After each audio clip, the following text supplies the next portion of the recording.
bismillaahi raxmaani raxiim daawadayaal ku soo dhowaada youtube-ka xaqiiqsan media wararka ugu waaweyn aad ku maqli doontaanna waxaa ka mid ah dadweynaha suudaan ayaa maqlay hadal ay waqti dheer sugayeen kadib markii cawad maxamed axmed bin cawf ka dhawaajiyey in gebi ahaanba xukunkii laga qaaday cumar xasan al bashiir isagoo sidoo kalena waxa uu sheegay inay ku xireen goob aan dhibaato ka jirin oo ammaan ah. bin cawf waxa uu ka mid ahaa shakhsiyaadkii ugu kalsoonida weynaa uu ku qabay albashiir maadaama uu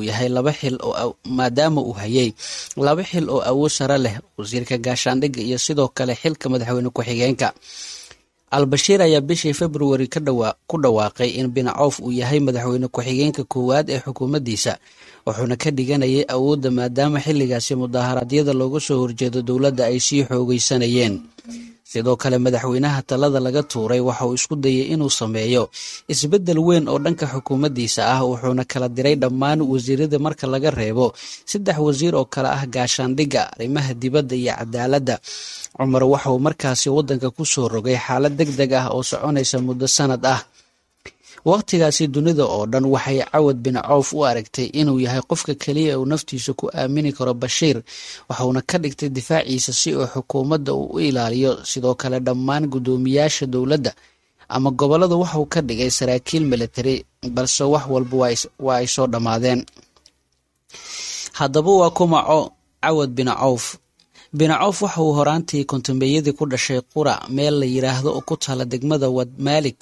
waxa uu waddanka masar u aaday si uu ciidamanimo u soo barto isagoo ku takhasusay madaafiicda. sidoo kalena waxa uu markii dambe macalin ka noqday kuliyadda lagu diyaariyo saraakiisha. ku-xigeenka taliyaha ciidamada qalabka sida iyo sidoo kale taliyaha sirdoonka militariga ayuu noqday intii uu ku jiray shaqada ciidanka. sidoo kalena waxa uu door aan la dafiri karin ku lahaa inay isku soo dhowaadaan dowladaha suudaan iyo eritrea waqtigii uu madaxweynaha ka ahaa guddigii nabadgelyada ee ka qayb qaadanayay wadaxaajoodka labada dal. wixii ka dambeeyey sanadkii 2010 waxa uu isaga fariisay shaqada ciidanka isagoo dhinacyo badan kala shaqeeyay dowladda, waxauna noqday agaasimaha waaxda xalinta khilaafaadka. sidoo kalena safiirka suudaan u fadhiya cumaan ayuu mar noqday, halka sidoo kalena uu safaaradda masar ee waddankaasi u kasoo shaqeeyey. lama filaan ayay ahayd markii dhammaadkii 2015 albashiir uu digreeto ku magacaabay cawad maxamed axmed bin cawf isagoo ka dhigay wasiirka gaashaandhigga.